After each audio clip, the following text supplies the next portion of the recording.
Christ seul me suffit. Christ seul me suffit. Tout ce dont j'ai besoin est en toi. Tout ce dont j'ai besoin. Hey, bonjour. Peut-être vous avez entendu ce chant déjà, ou peut-être même que vous l'avez chanté. En tout cas, nous on le chante à notre église. Ah bon, vraiment? Christ nous suffit? Je trouve que c'est une question qui est vraiment difficile dans ma vie. Je ne sais pas pour vous. Parce qu'elle pose des questions. Elle pose la question de ce qui me motive vraiment. Pour la plupart d'entre nous, Christ, c'est OK. Avoir Jésus dans notre vie, c'est vraiment quelque chose qui est précieux et qui est important. Mais il y a aussi le reste. Dans la Bible, on voit que les Colossiens avaient au milieu d'eux, semble-t-il, des personnes qui avaient vraiment accepté Jésus, sincèrement et honnêtement, mais qui semblaient comme ajouter des choses. Sans doute des choses qu'ils voyaient autour d'eux et qui avaient l'air plutôt bien et sympa, qu'ils ne voyaient pas particulièrement être en contradiction avec Jésus, mais qui ajoutaient un peu à leur univers, à leur foi chrétienne.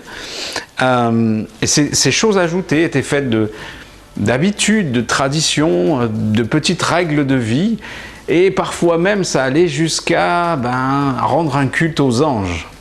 Alors voici ce que Paul leur répond. Donc on voit ça dans Colossiens au chapitre 2, les versets 6 à 10, que je vais lire dans la version Semeur. Paul leur dit ceci: « Aussi, puisque vous avez reçu le Christ, Jésus le Seigneur, comportez-vous comme des gens unis à lui. Enracinez-vous en lui, construisez toute votre vie sur lui et attachez-vous de plus en plus fermement à la foi, conforme à ce qui vous a été enseigné. Agissez ainsi en adressant à Dieu de nombreuses prières de reconnaissance. » Et il les met en garde. Il dit « Veillez à ce que personne ne vous prenne au piège de la recherche d'une sagesse, entre guillemets, qui n'est que tromperie et illusion, qui se fonde sur des traditions toutes humaines, sur les principes élémentaires qui régissent la vie dans ce monde, mais non sur le Christ. Car c'est en lui, c'est dans son corps qu'habite toute la plénitude de ce qui est en Dieu. Et par votre union avec lui, vous êtes pleinement comblés, car il est le chef de toute autorité et de toute puissance. » Alors voilà, si je pouvais résumer ce texte, je dirais que Paul leur dit « Christ vous suffit. En lui, vous avez tout. Et si vous êtes attachés à lui, si vous demeurez attachés à lui, vous avez tout. » Alors bien sûr, on va tous répondre « Mais oui, évidemment. Oui, bien sûr. Jésus est la priorité de ma vie. Bien sûr, je ne veux pas qu'on m'enlève Jésus. Enlevez-moi Jésus. Ne m'enlevez pas Jésus plutôt, mais enlevez-moi le reste. Et surtout, ne m'enlevez pas Jésus. » Mais pourtant, j'aimerais nous rappeler aussi que, comme ce jeune homme riche qui était venu voir Jésus, dans Marc 10, vous vous souvenez peut-être, il voulait Jésus, sincèrement, mais il voulait garder le reste. Il voulait garder ses richesses. Et finalement, il a renoncé à suivre Jésus parce que Jésus lui demandait de laisser ses richesses. Alors, soyons honnêtes. Comment savoir à quoi nous tenons vraiment?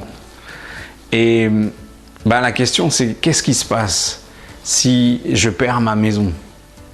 Si je perds mon travail? Si pour une raison ou une autre, je perds des amis? Si j'avais plus le talent que j'exerce, que j'aime tant exercer?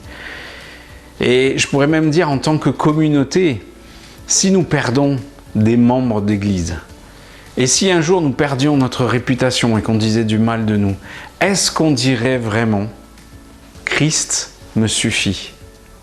Je trouve que c'est difficile comme raisonnement. Parce qu'on dit tout ça, mais peut-être parfois un jour on se retrouve avec des choses qu'on nous enlève. Comment réagissons-nous? Est-ce que vraiment on dit « Ok, ça va, c'est difficile, c'est douloureux, mais ça va, parce que j'ai toujours Jésus » ? Ou est-ce qu'on est accablé et désemparé? Et je dis ça sans jugement parce que je pense que c'est vraiment difficile, encore une fois, pour chacun de nous, mais c'est peut-être difficile à entendre, mais il y a quand même trop en nous de « je veux Jésus et ». Je veux Jésus et l'argent. Je veux Jésus et une position dans l'église. Je veux Jésus et qu'on me respecte. Je veux Jésus et tout ce qui peut me satisfaire. Je veux Jésus et ceci, Jésus et cela. Pourtant, Jésus nous dit qu'en lui, nous avons tout. Tout le reste découle de lui. Jésus veut nous satisfaire. Jésus veut te satisfaire. Jésus veut te combler. Jésus veut être ta joie. Jésus veut être ta plénitude. Tout ce dont nous avons besoin est en lui. Mais est-ce une réalité? Et vraiment, je veux prier parce que je pense que cette quête du premier amour, elle nous interroge. Dieu nous interroge pour nous dire: est-ce que tu as Jésus et autre chose? Est-ce que Christ te suffit? Tu as besoin de te rendre compte que Christ te suffit. Et en tant que communauté aussi, on a peut-être besoin de laisser certaines choses pour que Christ nous satisfasse pleinement et fasse toute notre joie.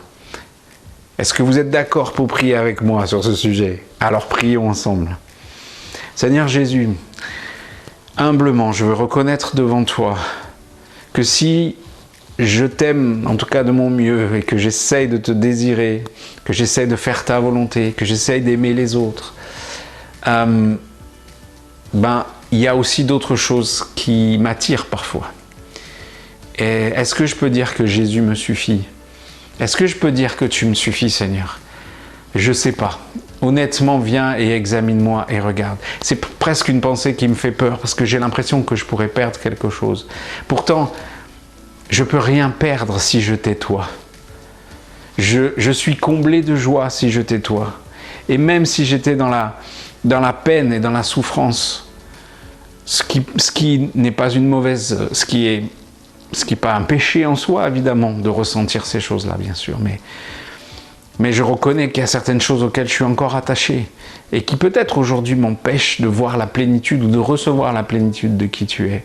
Alors déjà, dans mon cœur, dans nos cœurs individuellement, je te demande de venir examiner et de voir ce qui, en plus de toi, fait notre joie et qu'on ne veut surtout pas perdre. Seigneur, peut-être qu'il y a quelque chose de pas très juste là-dedans, je ne sais pas. En tout cas, viens faire la lumière sur ces choses. Je te demande aussi qu'en tant que communauté, nous soyons une communauté qui puisse vraiment, vraiment vivre un Christ tout suffisant.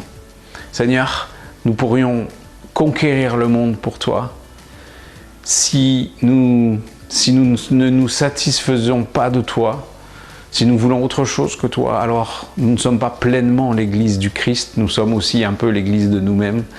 Et Seigneur, on a besoin que tu nous combles de ta joie. Alors viens nous combler de toi. Viens nous combler, Seigneur. Aide-nous à voir que tu nous combles, que nous avons déjà tout. Nous le proclamons un peu par la foi, mais nous avons tout en toi. Tout le reste n'est pas mauvais, mais tout le reste a besoin de découler de ce que nous vivons intimement avec toi. Et nous proclamons, Seigneur, que partout où il y a des choses qui nous attirent, qui font une satisfaction temporaire, mais qui ne sont pas toi, pourraient nous empêcher d'avancer avec toi. Alors nous te demandons, Seigneur, de purifier cela, de sanctifier cela, pour que nous puissions dire que nous sommes aussi à la recherche de l'excellence de Christ et que en toi nous sommes comblés. Oui Seigneur, en toi nous désirons être comblés. Comble-nous encore, au nom de Jésus. Amen.